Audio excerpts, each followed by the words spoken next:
Shalom, welcome back. Bezrat Hashem, Pasuk, 7th Pasuk. All right, here we go. We'll read it first, and then the Targum. Hagida li she'ahava nafshi, echa tir'eh, echa tarbitz batzohoraim, shalama eheye ke'oteya al edreh chaverecha. Okay, so that's the Pasuk, and this Pasuk has pretext, and Rav Yosef Saginahor, Too Much Light, is teaching us and says, Kad meta zimne de Moshe neviya lemiftar min alma. When arrived the zman of Moshe neviya, Moshe the prophet, lemiftar min alma, to be patur from this world, to be exempt from his duties in this world. Amar Kodam Hashem. He said before Hashem, the infinite being, the giver of the Torahs, Chamisha Chumshei Torah, Vav Shisha Sidrei Mishnah Aleph Talmudim, the three Yuds, the three Torahs, the three parts of Torah. Again, 3 is a good number. It was corrupted as well, whatever. So Moshe is saying before Hashem, Jele Kodamoy or Kadamai. It is revealed before you, and you have revealed before me, the two versions. Hashem said that to him? Moshe is now speaking to Hashem. He's saying, yeah, Jele Kodamai. It's revealed before you, is the version here, and in the small text, Kadamai means it's revealed before me, meaning Hashem revealed it to Moshe as well. Meaning it is revealed before you and I right now, that you, Hashem, revealed it to me. Moshe is speaking. De'ama hadain, that this nation, sheha'am hazeh, hadain, right? Hazeh is hadain. Atidin lemehav kodamach. They are going to translate as sin, or be chayav before you. Chayav to do teshuvah, or chayav to fix what you messed up, or whatever it is. To be chayav, this concept. So lemehav kodamach, to sin kodem you, before you, essentially, before you, Hashem, Chas v'Shalom, ulimhalacha vegaluta, and to go and be moved about in a galut now. That it's revealed because of that sin, now this galut is decreed upon Am Yisrael. And so Moshe already sees that Am Yisrael is going to already go in galut. He already sees... Again, he's talking about the galut that they're going to have to be saved from. He's saying, like that. Right, and because lemechav kodama, because they sinned, ulemehalacha begaluta, and to now be going before you in a galut because of this sin, whatever this means, if they're connected even, or basically, you Hashem have revealed before me that this nation is going to sin or do something, whatever this means. You know, it's translated as sin, and again, the whole notion, nation, whatever, but the whole concept is the fact that we're all responsible for one another. There's a difference between Am Yisrael and Ha'am, whenever the text uses Ha'am, the nation, and whenever it uses, Bnei Yisrael or Am Yisrael or things like that. Everything has to be properly understood, but either way, the whole point is that that's why we make sure people who truly want to convert, that we push them away, essentially, because we tell you that it is difficult, it is hard, right? Exactly, we learn it out from roots, this whole concept. So we push people away because we don't want a cipher situation, essentially, like in the Matrix, right? Like, you don't want to unplug somebody who's having second thoughts or whatever. I mean, either way, like, unlike that whole thing, that there is just tremendous benefit to learning this all, but basically... You can't take the blue pill, basically, after you've taken the red pill.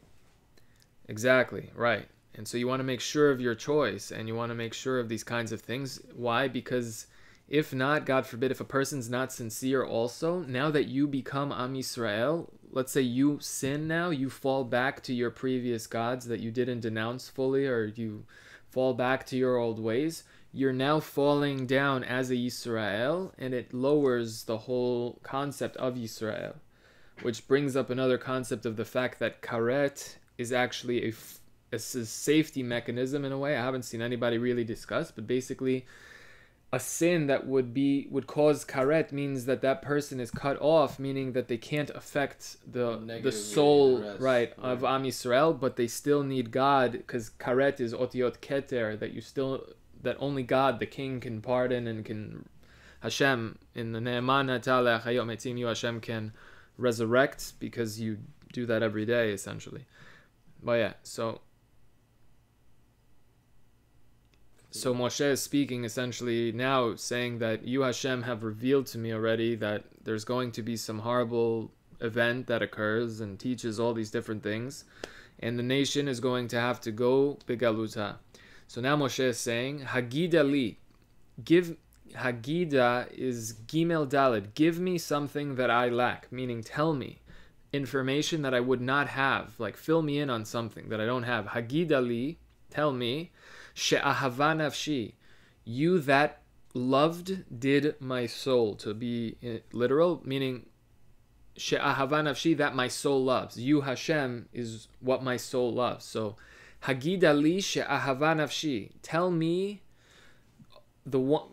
Hashem, the being that my soul loves, meaning the Torah is on earth as well, God's wisdom. He's using that as to describe Hashem, basically? Yeah, Moshe is speaking to Hashem, and he's calling Hashem, Hagida li she'ahava nafshi, that which my soul loves. Moshe is calling to Hashem. Right, and Moshe is saying... And Shlomo is speaking these words... Right, it's written in the words of Shlomo. Shlomo's writing these prophetic words, but now... Oh, you're right, that's a good point to point out. But yeah, the Targum is filling in who is really speaking and what's going on. So this is really just a scene in history, meaning a scene in the Torah, that this is in fact Moshe speaking and saying, Hagida li she'ahava nafshi, tell me Hashem, you are the being that's right. In the Targum, Ke'an is please, Chavi kodamai, reveal before me, like tell me this information that I lack. Saying it simply. So Moshe is asking, it's a prayer from Hashem, speaking politely. Hagida also has the extra hey, it's not Hagid, which is like command, I guess. Hagida adds the softness to the word, it is a feminine ot, the hey, and makes it softer and gentler. But it says Hagida li she'ahava nafshi, that which my soul loves. In the Targum, right, please reveal before me. Ka'an chavi kadamai. And there's a difference also between Hagida and Chavi, because in the pasuk Yom leyom yabia omer ve'layla lelayla yichave da'at. Yichave is even used in the text. So what's the difference between Lahagid and Lechavot? It's the name of actually like the school actually in Rabbi. Right. Yichave da'at. Yeah. Right. It's cool. So yeah, exactly from that pasuk. So Moshe is saying now, he's asking Hashem, please reveal to me now. And what is Moshe asking to be revealed? Eicha tir'eh. Tir'eh is like ro'eh, is a shepherd. How will they be shepherded? Eicha tir'eh. Where will they graze? Like literally the sheep. Am Yisrael is likened to sheep. Literally, has v'shalom, the most helpless animal. But, right. Eicha tir'eh, and the Targum is Eichdein yitparnesun. How is it that they are going to have parnasa in this exile? So Eicha tir'eh means how will the sheep graze, meaning how will Am Yisrael... How are they going to eat? How they going to have eat, right. How they're going to have parnasa in the galut. So that's what it means. It's like, yeah, now speaking poetically. It's not a coincidence though. Like again, first of all, it used to be, if you want to talk about like the olden days, not so olden days, but whatever, they used to call it cheese. Oh, you got to get this cheese. People, That's funny. They called it cheese? They call money cheese. Again, and then they call it bread too. You get a bread, but also I've heard people say cheddar. So now we're making a whole sandwich now. Hopefully, we'll make God willing, you have food to eat. That's what all I'm the saying. Recipes. It's just it's interesting that again, it's always. Also, money represents what you have to do to eat. In biblical Hebrew and in Aramaic, biblical Hebrew, damim is money, kesef, right? Damim specifically, because damim, if you look at red blood cells, it looks like little coins, exactly. Because blood, dam, it looks like little coins, red blood cells. you know, whatever that is, and then God forbid any chas v'shalom, whatever, not to get into that whole topic. But basically, because damim, the blood also circulates, that money circulates throughout the whole body and throughout the whole world and everything. Wow. And that in Aramaic, it's called zuz, because the money It zaz, moves, because that's why it just moves from place to place. Okay, so Moshe is asking, how are they going to eat? Echad tarbitz. Batzohoraim, right? Batzohoraim. And it says ve'echdein yishrun. How will they dwell? Tarbitz is like rovetz, means like lying down Rabbits. on all four. Maybe rabbits, where it comes from. Yeah, lying down on all fours. How will they rest in the galut? So it's echdein yishrun. How will they dwell? What does it mean? But Tzohoraim? Tzohoraim is noon, right? Yeah. It's the hottest part of the day, right? So what is Moshe saying? Break? How are they gonna? Right. How are they going to possibly dwell, but Tzohoraim, in the hottest part of the day? The Targum is Beinei Amemaya, amongst all of the 70 nations. How are they possibly? Tzohoraim is the hardest part, the hottest part of the day, the most brutal. So it's even cryptic, even in the Targum it's cryptic. It's like there's still deeper meaning. It's like you have to look past what he's actually saying, like and reveal Exactly. it to yourself, It's saying that it's speaking in poetic, referring to different things in metaphor, B'nai even that, like B'nai Amimaya, like you still have to, like how are they gonna Yishrun, right? Yishrun, right? What does that mean? First of all, That's that word that you didn't know or that you never heard the last time. Mashriate is the camp. How are they going to dwell? Yashar is also like how are they going to move about and set up camp and just simply live? You know, that's well, it's interesting. That's one is live and eat, kind of. Tir has to do with grazing and having. And tarbit is simply how are they going to find rest and just be able to sit like among the nations. Right, so they're explaining now further, but Tzohoraim de kashian gzerathehon kechumta vekesharve shimsha de tehira bitkufat tamuz. Sorry, there's a lot of words here, but it's saying but Tzohoraim de kashian shekashim gzerotehem that are hardest gzerot, like that are difficult. And what are we speaking about? Their gzerot, their decrees, right? No brit milah, no learning Torah, has v'shalom, all these things that they always try to attack. Kehumta, like the chom, like the heat, right? But it's in the feminine. Kehumta, like the heat. Like the heat of, and kesharve, sharbe is like sharabi is a name, sharabi. Allah shalom, if mekubal, but sharabi is a name. But sharve is the rays of light. Sharve shimsha, the rays of light. So the heat and the rays of light, the tihara of noon, right? At noon. Yeah, that's what it's likened to, correct? Right? Bitkufat Tammuz, in the month of Tammuz, the summer month when the heat is unbearable. Like Tammuz is meaning, how are they possibly going to dwell in this unbearable situation? In the most hardcore of Gezerot. Exactly. And he says, Shalama eheye ke'otiya ulama dein. And what is this? Shalama is an interesting word, which is why it has that Mesora circle, meaning this is like this word, it's like Otiot Shlomo, this Shalama, but it means that this is a unique word and it's not a typo. This is how it's supposed to be. So it says Shalama, the Targum is Ulamadein. And why is this? Eheye ke'otiya. Moshe is saying in the singular, Eheye, I will be, but he's encompassing Am Yisrael. So the Targum is, and why is this? That they all will be mitaltelin, that they're all going to be exiled and moving about. Mitaltelin is like Cain moving from one place to another. Unfortunately, it's the most horrible life to never be able to sit, and be able to have peace. You have to constantly kicked out from place to place. Like litaltel is to carry and move things over from one place to the next. Are they still mita? The terno. I think so. Yeah. It's like there's no. It's like a mita that just keeps going. Mitalta, Right. From bed to bed. I mean, from different places where you could just rest for the night. Yeah, that's true. The hotel, like that is a bed. It's just a bed and. Mitalta, motel. Motel. Okay, But yeah, moving about from place to place, yeah, like these different, these different inns. And it says, Al edrei chaveirecha.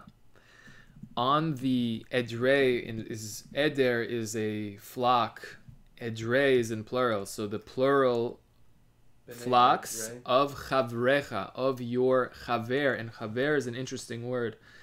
Chaver is not the highest level of friend. Re'echa is the highest level of friend. Chaver is simply someone you have some connection with, like a work acquaintance, familiarity, because it has to do with the word chibur, like the Malbim and Rav Wartheimer, Aleim Shalom, they teach. But basically, chaver is simply you're connected because of a certain thing. Like if you share the same job, you know him, you're friendly acquaintance. Chaver is not like best friend, essentially. Re'echa is best friend.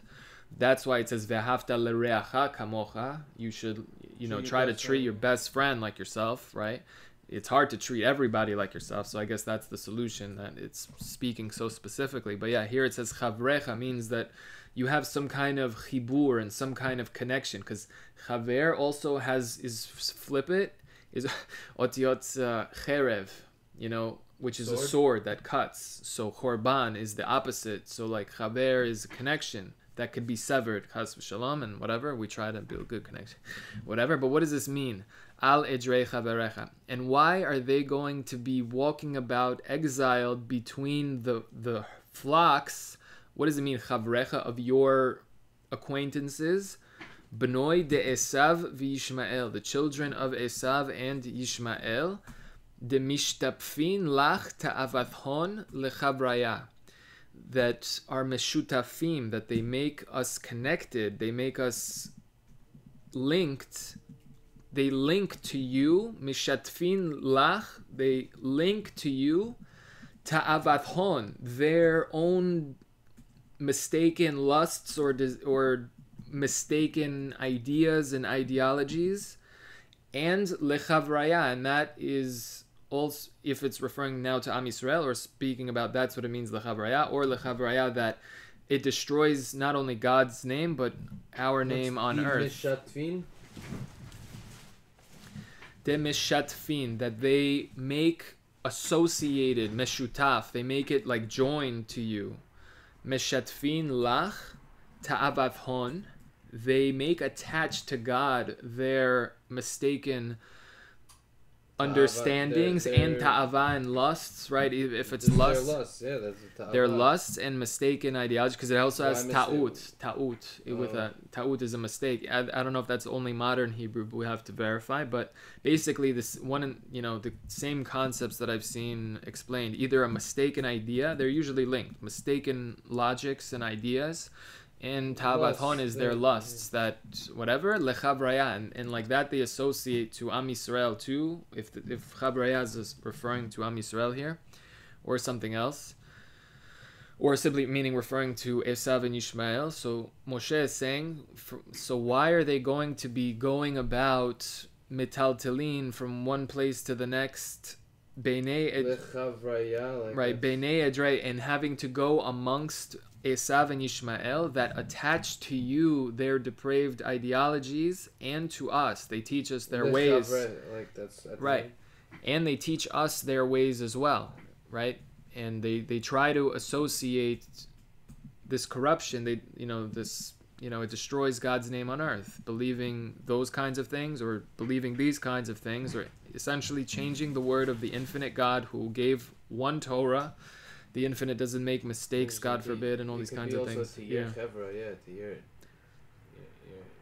Lechavraya is to your friends who are referring to Am Yisrael, that they're attaching these things and these lusts to you, right? As if saying, like, we're the representatives of God, and then, God forbid, doing these horrible acts, dare raising weapons at innocent civilians, and God forbid, or threatening people, convert or die, and all these kinds of things. And why should we be now strung about walking in this hardest thing? It's like, it's now an extra level of difficulty. This is essentially like playing on whatever, veteran, whatever the levels are in whatever the multiplayer, whatever. But basically, like, not only are they going amongst the nations that have these harsh exiles, but specifically the two major world religions, Esav and Yishmael, that make everything grouped together, and there's all these religions and they're all the same, they're all equally crazy, they're all equally dismissed now, and they're all,